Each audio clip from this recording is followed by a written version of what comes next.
আলোচনা করেছি আমরা আমাদের যে একটা কোয়ালিফাইং ছিল আপনারা জানেন থার্ড ডিভিশন কোয়ালিফাইং অনেক টিম পার্টিসিপেট করতো ওটা বেশ কিছু বন্ধ ছিল না একটা দুটো টিম পার্টিসিপেট করতো যেটা আমার মনে হয়েছে যে এটা আমাদের রিভাইভ করাটা খুব জরুরি বাট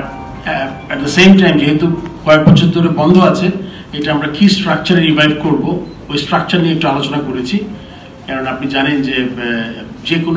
যে কোনো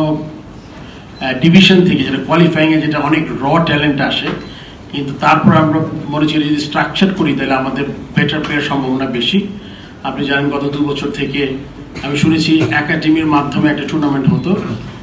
বাট ওটা আসলে একটা আলাদা একটা টুর্নামেন্ট বাট আমরা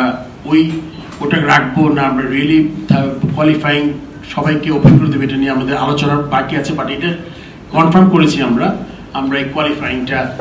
নতুন করে মানে ফ্রুটফুলি চালু করবো নট 2 টিম যারা 5 লাখ টাকা না কত